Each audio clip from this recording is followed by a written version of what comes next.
ma ra'aitu syai'an illa ra'aitullaha fihi, wa ma ra'aitu syai'an illa ra'aitullaha ma'ahu, wa ma ra'aitu syai'an illa ra'aitullaha qablahu, wa ma ra'aitu syai'an illa ra'aitullaha ba'dahu. Kalau almarhum ni mendengarkan cakap saya tu tak pernah bercakap, tunduk, ulangi katanya. Dipikirnya ku buat, ku ulangi, baru diminta penjelasan. Kami suka sama-sama kalau belajar tasawuf. Kami satu guru dengan guru yang mengajarkan Thariqah Ampasiyah yang ada di sana, di jalan apa ini, Sungai Cikambing. Apalagi berkaitan dengan tasawuf. Kalau tak ada kegiatan kami di LPTQ, di MTQ, kami cerita tentang Al-Quran. Dia mengajar, saya simak. Ketika saya mengajar, dia juga suka menyimak. Saya mengajarkan khusus Syarhil Quran, maka ketika saya mengajar, dia perhatikan. Ketika dia mengajar, saya perhatikan. Ilmunya saya dapat, dan ilmu saya tak dapatnya. Iya, itu abang saya itu. Maka dia suka berkawan sama saya. Ya, sampai hari ini begitu saya tengok fotonya, seperti senyum dia mengatakan Assalamualaikum. Ku jawab dalam batinku, Waalaikumsalam ya ahli surga. Enggak ada kalimat yang bisa kupilih untuk mengatakan siapa abangku ini. Selama saya di Tanjung Balai, berkali-kali saya ajak dia membimbing para imam di sana, supaya saya jangan merasa berdosa sebagai kepala daerah membiarkan para imam tidak pandai membaca Fatihah. Adakah kepala daerah seperti saya? Kalau saya berkali-kali, kalau saya itu kepala daerah, para imam tuh saya panggil, saya kumpul, saya datangkan para qori ke sana. Gamal Abdul Nasir, Bang Samsul Anwar Adam, yang satu mengajarkan tilawah lagu Rina, yang satu mengajarkan tajwid dan fasahah. Tidak hanya itu, termasuk Bilal jenazah.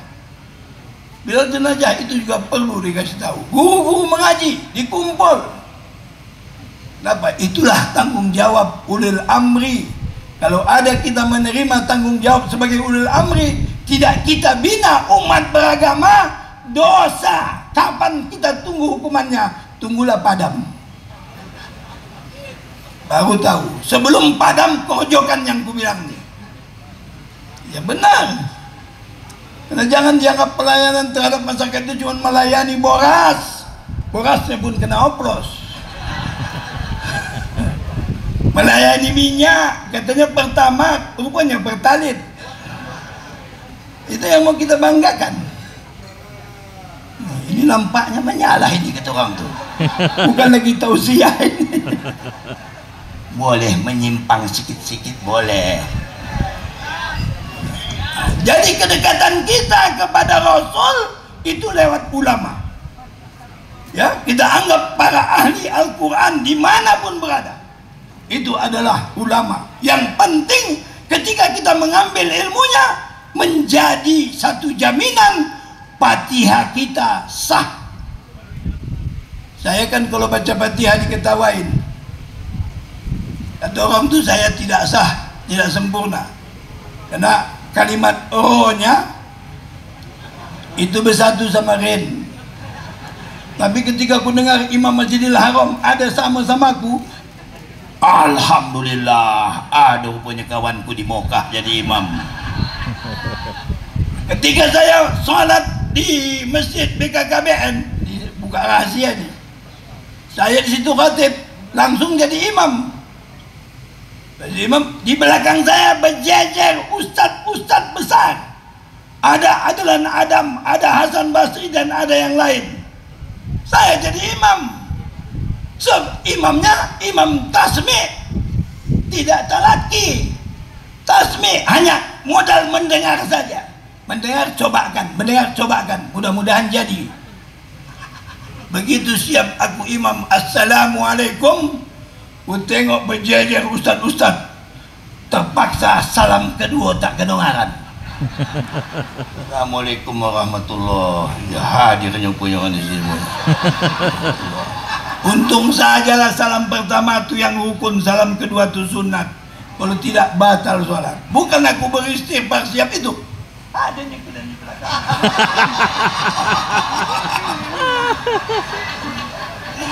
Bukan saya beristighfar, bukan tasbih, pakai adanya ustaz-ustaz di belakang. Kenapa kalian biarkan aku di muka? Kenapa rupanya gitu? Bacaan inta bagus, oh makin kuat hatiku. Diakui oleh para ustaz qori bahwa Fatihah saya bagus. Itu yang saya syukuri, ada ahlinya. Maka siapa yang belum pernah mendengarkan Fatihahnya kepada ahlinya sebelum padam, dengarkan. Ya kalau padam selesai persoalan.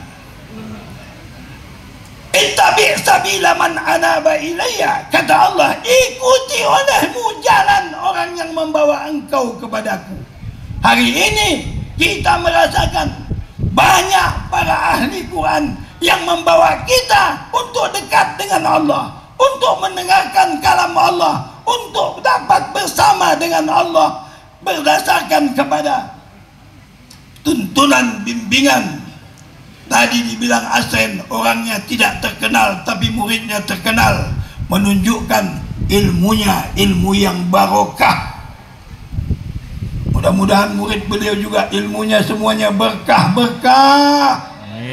Selama masih ada yang mengajarkan, mempelajari dan membaca Al-Quran, Allah tidak izinkan di tempat itu turun azab dan siksa.